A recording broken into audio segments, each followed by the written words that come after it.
The year is 853 BC. A king is dying in his chariot. His name is Ahab. He is the seventh king of the northern kingdom of Israel, son of Omri, husband of Jezebel, owner of a vineyard he stole from a man he had killed. He went to war that morning at Ramoth-Gilead in disguise. He had heard a prophet say he would not come back alive, and he thought a costume might fool the God who made him.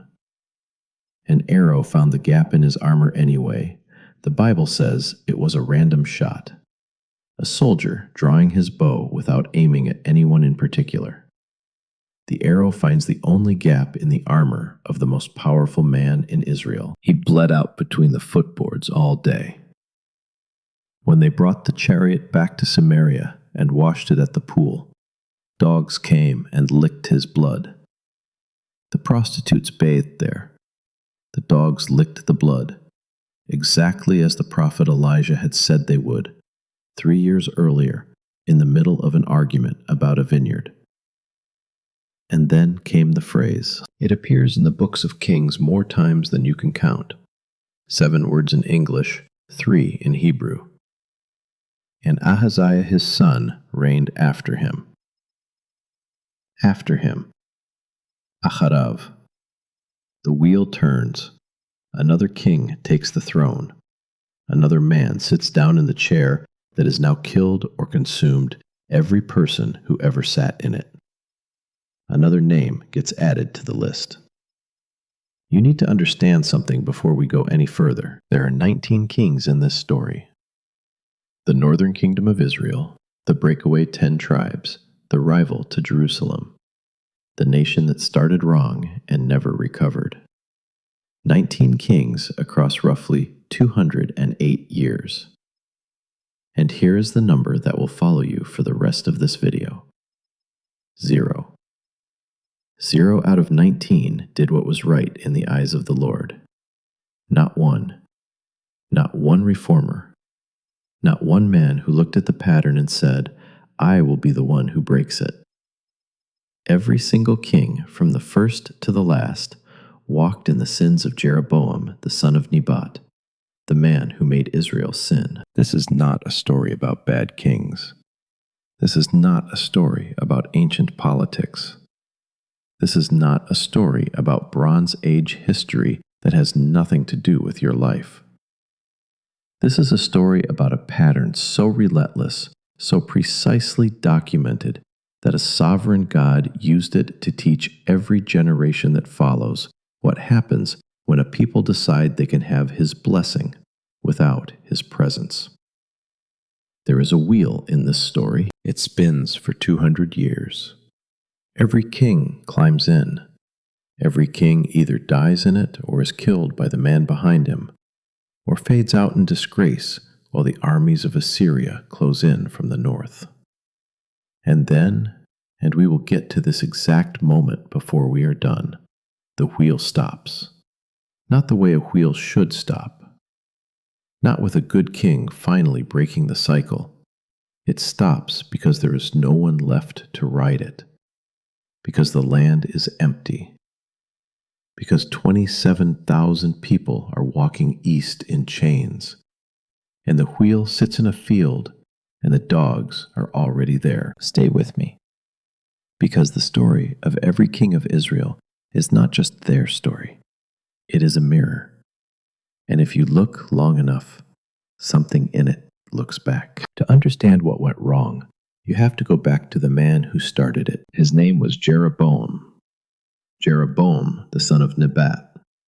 And before he was a king, he was a foreman. Solomon had noticed him. The text says he was a mighty man of valor and industrious. And Solomon put him in charge of the forced labor gangs working on the terraces of Jerusalem. He was by every visible measure a man on the rise, a nobody from the tribe of Ephraim who had caught the eye of the most powerful king in the ancient Near East. And then, a prophet found him on a road outside the city. His name was Ahijah from Shiloh, and he was wearing a new cloak. He took that cloak off and tore it into 12 pieces in front of Jeroboam, And he handed him 10 of those pieces, and he said, God is about to tear the kingdom out of Solomon's son's hands. 10 tribes for you, 2 for the house of David. One condition: if you listen to all I command you, and walk in my ways, and do what is right in my sight, by keeping my statutes and commandments, as my servant David did, then I will be with you. I will build you a lasting dynasty, as I built for David, and I will give Israel to you. One condition: walk the way David walked.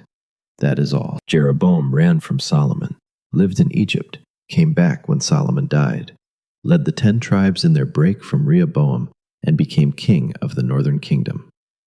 Everything the prophet had promised came true. The throne was his, the people were his, the land was his. And then he sat down and thought about what would happen if his people kept going to Jerusalem to worship. Here's what most people miss about what Jeroboam did next. He was not primarily motivated by theology. He was motivated by politics. If your people keep traveling to Jerusalem, if they keep walking into the capital city of the rival kingdom, into the temple of the God who gave you this throne, some of them are going to start asking questions. Some of them are going to remember what it felt like to live in a unified kingdom. Some of them are going to switch loyalties. The text tells you this. It says, Jeroboam thought to himself. He reasoned his way into idolatry. He made a calculated, clear-eyed, fully rational decision to substitute something for God, because God was inconvenient to his political survival. He made 2 golden calves. He put one at Bethel in the south of his kingdom, one at Dan in the north. And he said, and notice he did not say, here is Baal, or here is a new god. He said, here are your gods, Israel, who brought you up out of Egypt. He repackaged the God of the Exodus. He kept the story. He changed the object. He told his people, you can have the theology, you can have the history, you can have the emotional connection to the God who saved your ancestors. You just need to worship that God here, in your own kingdom, at these convenient locations, through these golden forms, instead of that inconvenient temple in a city controlled by your enemy. The Hebrew word for what he did is chata'at. We translate it as sin, but the root of the word means something more precise. It means to miss the mark, to aim at the right thing and land somewhere else. Jeroboam aimed at God and landed on gold. He aimed at worship and landed on politics. He aimed at the covenant and landed on a calf. And every king after him inherited the trajectory of that arrow. You have to feel the weight of what this means. The prophet Ahijah had stood on a road outside Jerusalem and handed this man a promise that almost no human being in history has ever received. God spoke to you through a man tearing his cloak. God said your dynasty will be lasting. God said he will be with you. And Jeroboam took that promise, sat down with it, thought it over, and decided it wasn't enough. He needed more. He needed to secure the kingdom himself. He needed insurance. And in that moment, that quiet, rational, reasonable moment, he fired an arrow that would fly for 200 years and hit every person who ever sat on the throne after him. His son Nadab inherited the calves. Baasha, who killed Nadab and wiped out every member of Jeroboam's family in fulfillment of the prophet's word, Baasha inherited the calves. Zimri, who would be king for 7 days, Zimri inherited the calves. 19 kings, 1 arrow, still flying. After Jeroboam died, his son Nadab took the throne. He reigned for 2 years. He was besieging a Philistine city called Gibbethon when Baasha from the tribe of Issachar walked into the camp and killed him. No great battle, no dramatic confrontation, a military commander, a knife, and a throne. Baasha then killed every member of Jeroboam's family. The text says he left no one breathing, fulfilling precisely the prophecy Ahijah had made against Jeroboam's house decades earlier. Now here is the extraordinary, almost terrible irony of Baasha. He came to power as the instrument of God's judgment against Jeroboam's line. He killed the entire dynasty because God had declared that dynasty finished. And then he sat down on the throne and continued in all the sins of Jeroboam the son of Nebat, and made Israel to sin. He destroyed one Jeroboam-shaped house and built a new one. He was the cure that became the disease. And a prophet named Jehu, not the later king, a different man, told him, God sees you. You walked in the way of Jeroboam. You made my people sin. Your house will end the same way his house ended. It did. Baasha's son Elah reigned for 2 years. He was drinking himself unconscious at the home of his palace manager when one of his military commanders came in and killed him. The commander's name was Zimri. He had command of half the chariot force. He walked in, killed Elah, and took the throne. And then he reigned for 7 days. You need to picture this.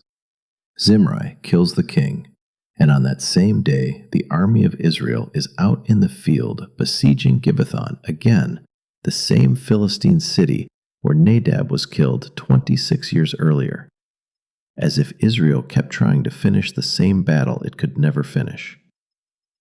The army hears what Zimri did. They take their commanding general, a man named Omri, and they make him king on the spot, in the field.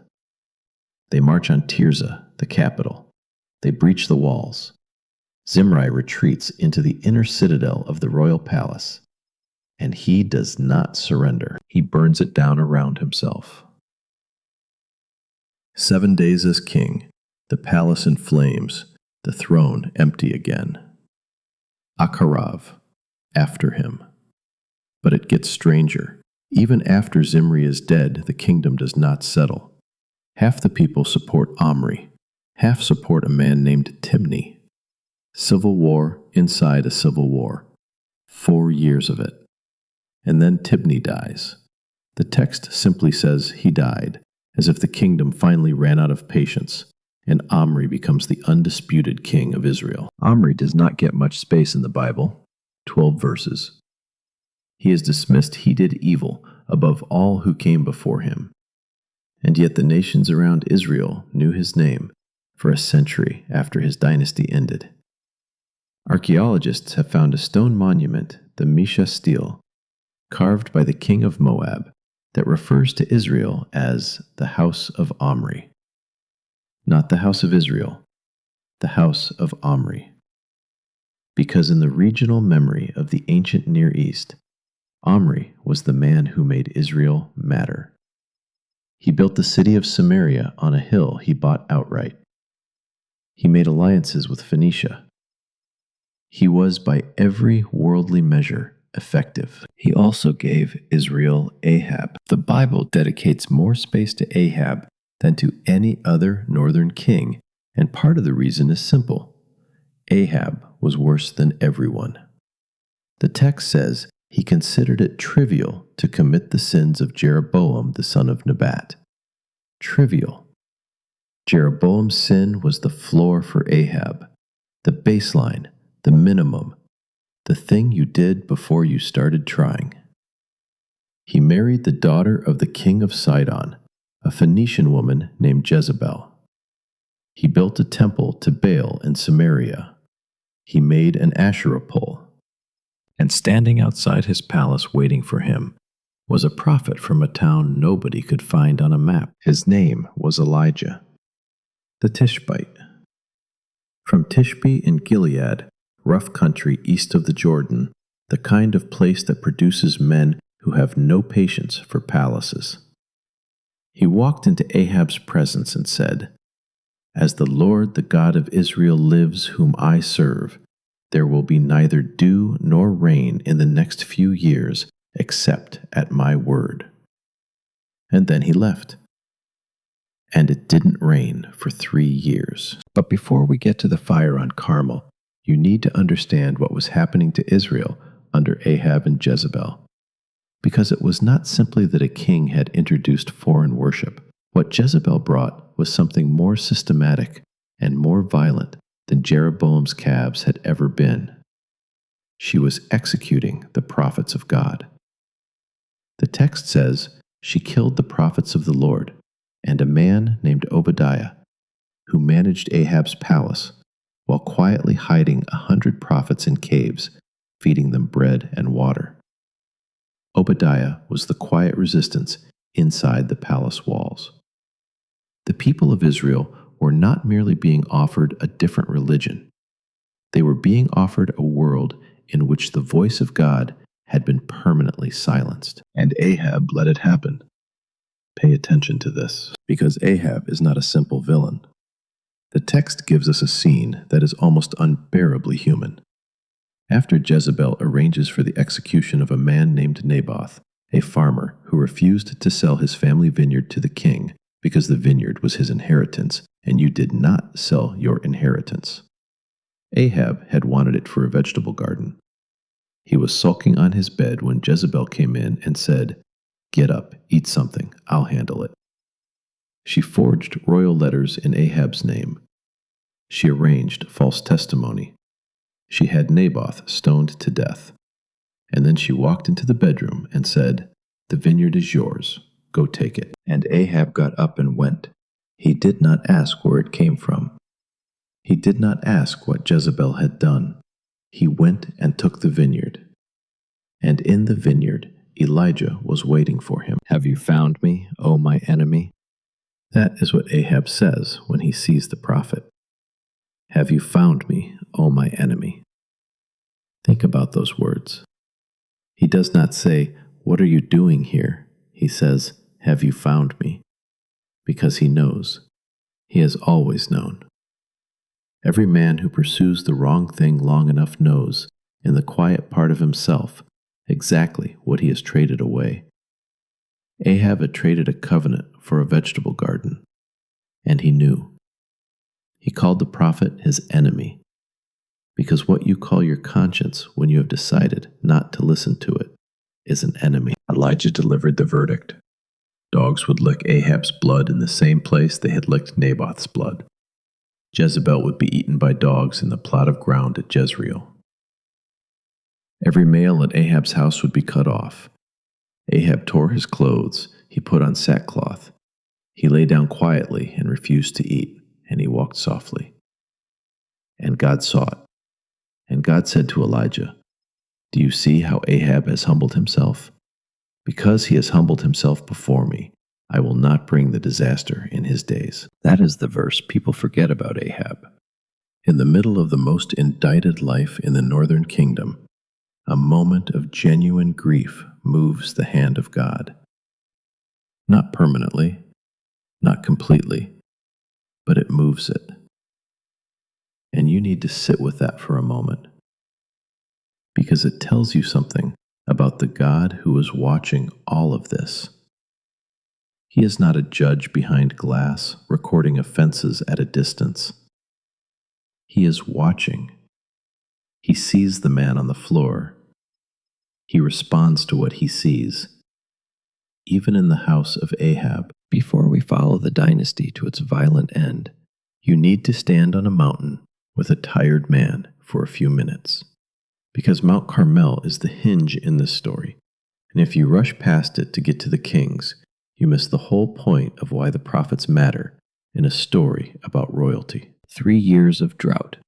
The land cracked open, livestock dying. Ahab had been searching the entire country for Elijah, sending messengers to every nation and kingdom, because he had, apparently, decided the drought would end if he could find the man who declared it. As if Elijah was the source.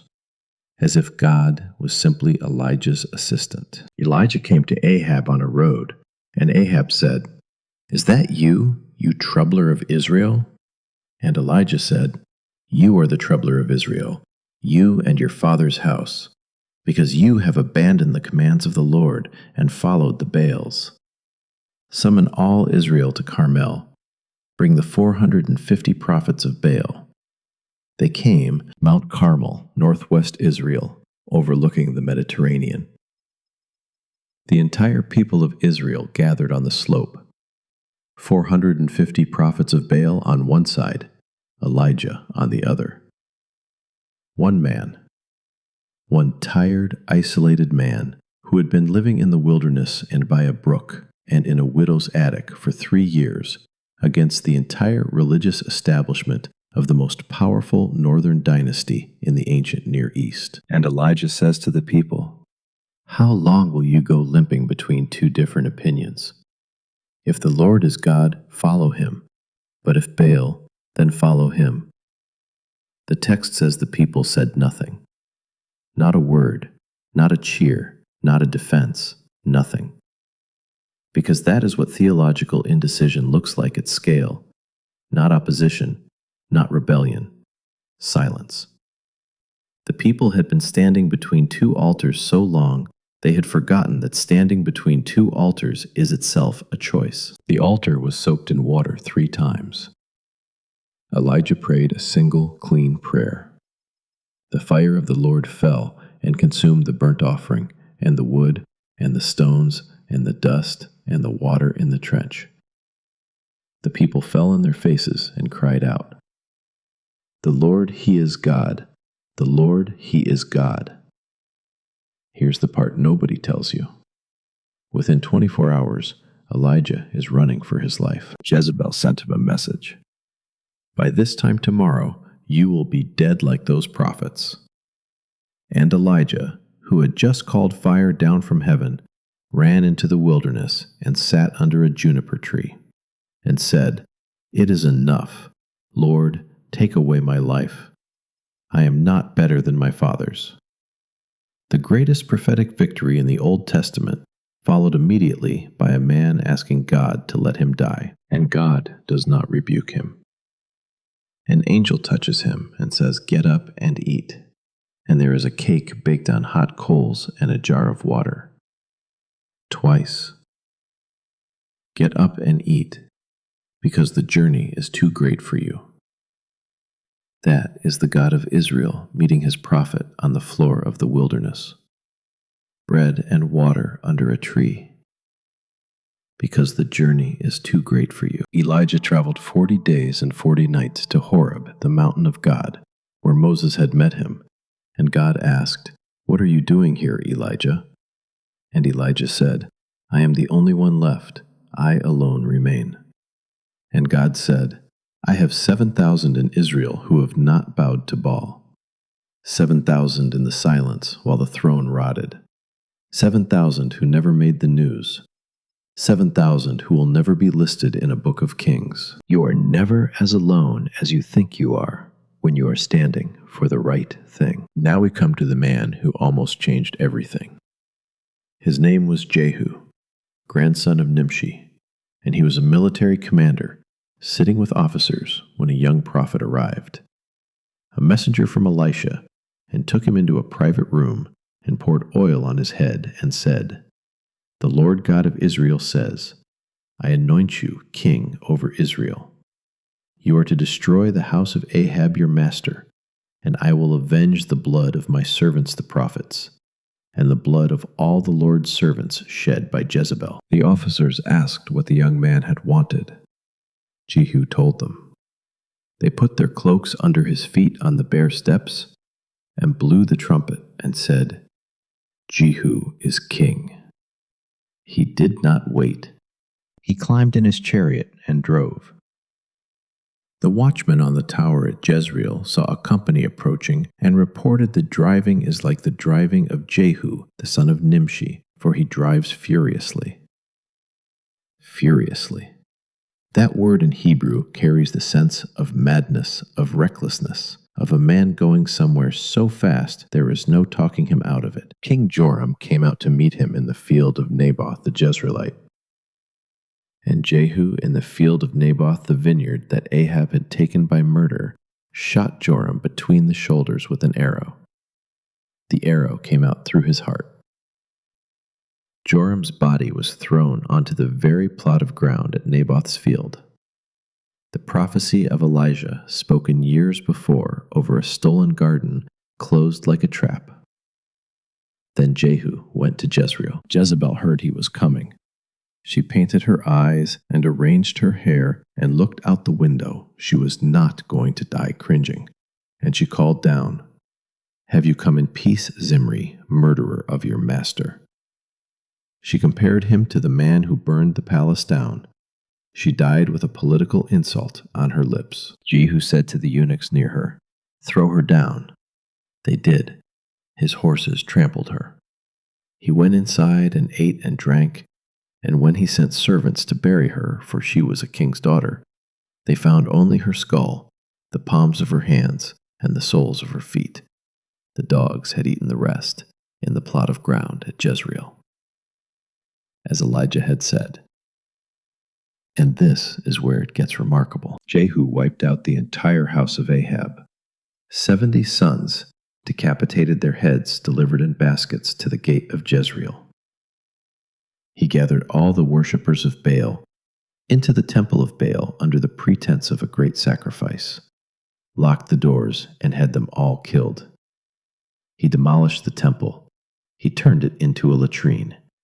Baal worship was eliminated from Israel. The Lord said to Jehu, "Because you have done well in accomplishing what is right in my eyes, your descendants will sit on the throne of Israel to the 4th generation." Jehu reigned 28 years. And in all that time he was not careful to walk in the law of the Lord with all his heart. He did not turn away from the sins of Jeroboam the son of Nebat, which he had caused Israel to commit. The calves. He kept the calves. There is a black stone slab in the British Museum in London, the black obelisk of Shalmaneser III of Assyria. It depicts a figure prostrated flat on the ground, face to the stone before the Assyrian king.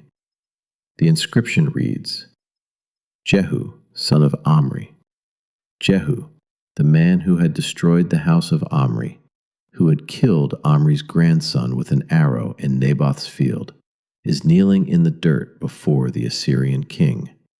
Labeled as Omri's son, the dynasty he killed had left its name on him forever, even in foreign records. He could destroy the house of Omri. He could not escape being named after it. This is the man who went halfway. He drove his chariot to Jezreel and cleaned out the worst corruption in the northern kingdom's history. And then he walked into Bethel, looked at the calves, and decided that this was far enough. This was the reform he was willing to make. Destroy Baal, yes. Dismantle the system Jeroboam had built, no. Because that system was the political foundation of the northern kingdom's independence. Destroy the calves, and you might as well be walking back to Jerusalem. And Jehu was not walking back to Jerusalem. Now the pace quickens. Now the story of Israel becomes a series of rapid names and shortened reigns, like a flame consuming the last of its fuel. Jehu's son, Jehoahaz. His grandson, Joash. His great-grandson, Jeroboam II. The name comes back, another Jeroboam, who reigned 41 years. Restored Israel's borders from the entrance of Hamath to the Sea of the Arabah, and brought a prosperity to the northern kingdom that it had not seen in a generation, and walked in the sins of Jeroboam the son of Nebat. Jeroboam II is the paradox at the center of this story. He reigned for 41 years. In the northern kingdom, no king came close to that. He was militarily effective, economically thriving, politically stable. Under his reign, Israel's borders stretched further than they had since Solomon. The wealthy built houses of ivory. The merchant class prospered. The summer houses and winter houses of the elite were full, and into that prosperity walked a herdsman from Tekoa named Amos, a fig grower who had never been to seminary, who said flat out to the religious professional who tried to run him off, "I am not a prophet, nor a son of a prophet. I am a herdsman and a tender of sycamore trees. But the Lord took me as I followed the flock, and he said, 'Go prophesy to my people Israel.'" Amos preached in the marketplace. He said, "You sell the righteous for silver, and the poor for a pair of sandals. You trample the heads of the poor into the dust." He said, "I despise your religious feasts. I take no delight in your sacred assemblies. Away with the noise of your songs. I will not listen to the music of your harps. But let justice roll on like a river, righteousness like a never-failing stream." He preached that message during the longest, most prosperous reign in northern Israel's history. Nobody listened. Hosea preached too. He preached a message so personal that God asked him to live it. Marry a woman who will be unfaithful to you. Love her anyway. Go and bring her back when she leaves, because that is what Israel has done to me. The Hebrew word he used for what Israel was doing was zana, to prostitute oneself to trade what is sacred for what is immediate. Israel had been doing that since Jeroboam's calves. Hosea spent his life married to the metaphor. Jeroboam II died.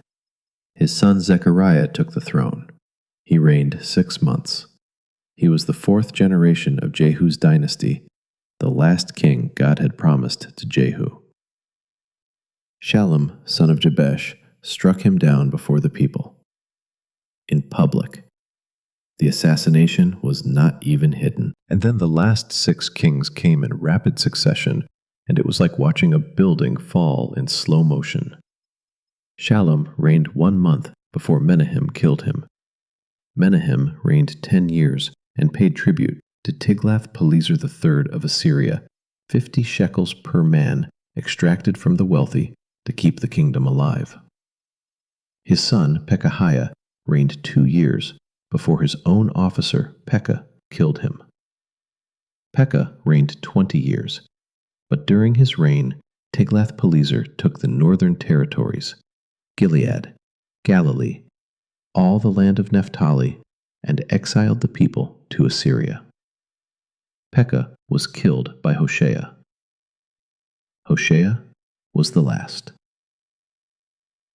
He tried to play Egypt against Assyria. He sent messengers to Egypt, the kingdom his ancestors had fled, the land God had delivered Israel from with an outstretched arm, to ask for help against Shalmaneser V. Shalmaneser found out. He arrested Hosea. He besieged Samaria. 3 years. The city held for 3 years. When it fell, Sargon II had taken the Assyrian throne, and his annals record what happened with the precision of a man counting inventory. I besieged and captured Samaria. I led away 27,290 of its inhabitants, 27,000 people walking east in chains. And now the open loop closes. Remember the chariot wheel at the beginning, the word Acharav after him echoing through 200 years. 19 kings, each one climbing and each one turning the wheel. After Hosea, there is no after him. There is no Acharav. The wheel does not stop because someone finally breaks the pattern.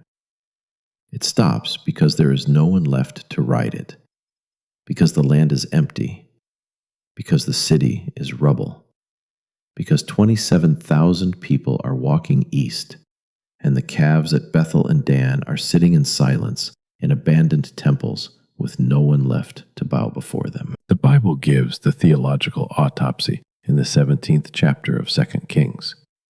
It is one of the most precise, most devastating passages in the entire Old Testament.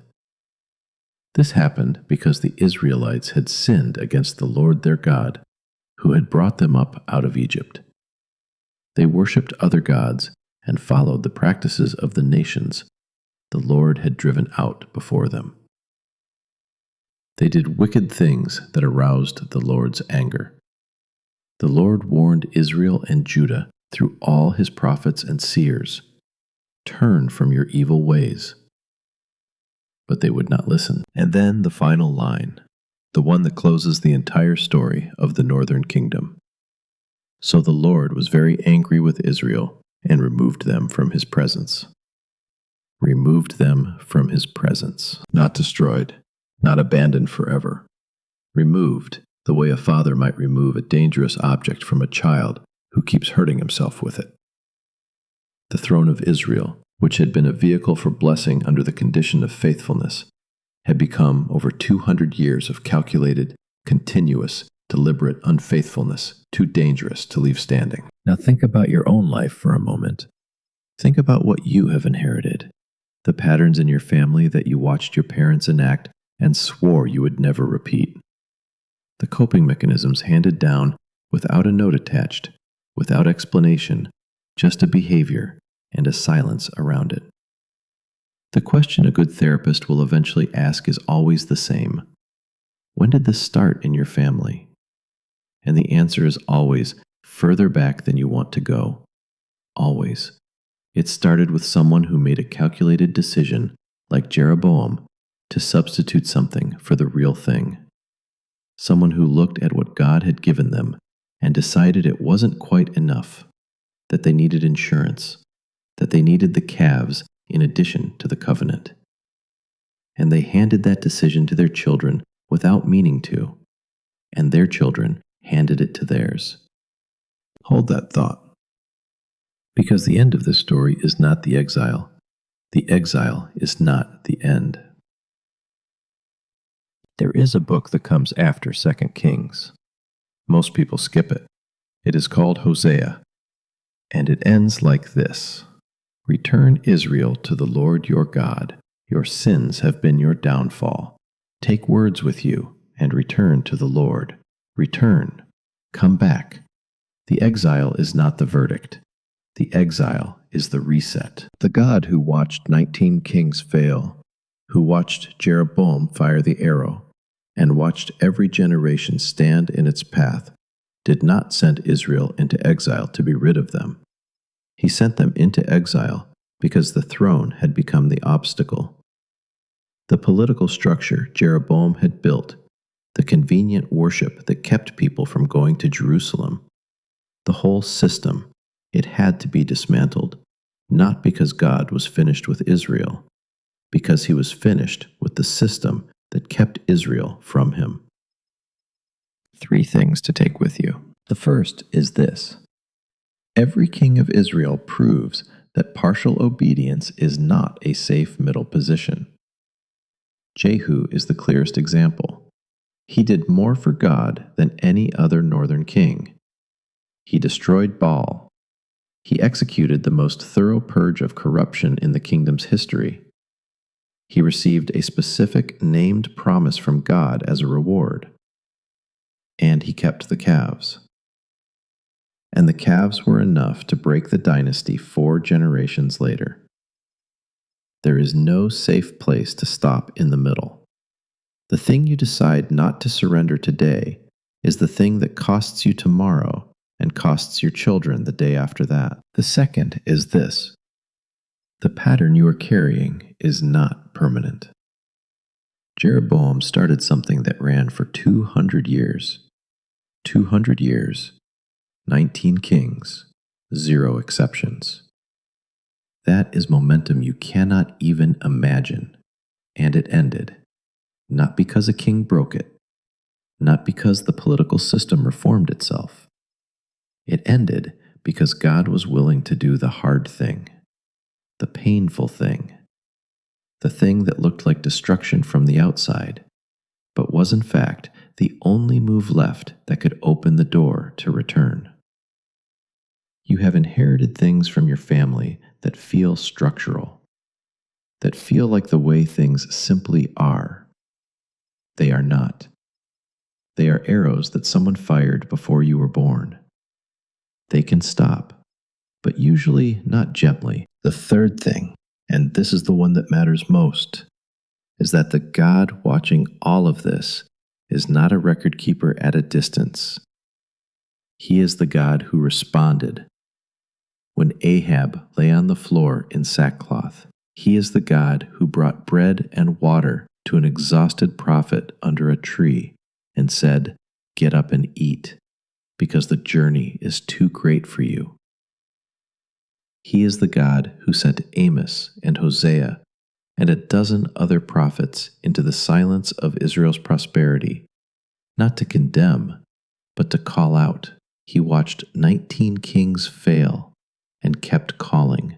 He watched the exile happen and called it a return, not an ending. He is the God who 600 years after the last northern king rode a chariot into battle, sent someone into Galilee, northern Israel, the territory of the exiles, and that someone stood up in a synagogue in Nazareth and said, "The Spirit of the Lord is upon me, because he has anointed me to proclaim good news to the poor, to set the captives free." This is not a story about bad kings. This is not a story about ancient failure. This is not a story about a pattern that won. This is a story about the God who outlasted the pattern, who sent bread and water to the people in the wilderness of their own choices, who waited for the wheel to stop, who showed up in Galilee when everyone else had given up on the north. The pattern nobody survived was survived by the one who came after the exile, and his name is not written in 2 Kings. Which king's story stayed with you? Jehu, who almost got it right and stopped Jeroboam II, who had everything and changed nothing? Or Ahab, the worst king on paper, the man on the floor in sackcloth, the one God paused judgment for? Tell me, which one hit closest to home? In the comments below, I want to know. If this kind of deep dive into the stories behind the stories is what you come here for, subscribe, hit the bell, and share this with someone who has been asking why the Old Testament matters. Because it does. It always has. It always will.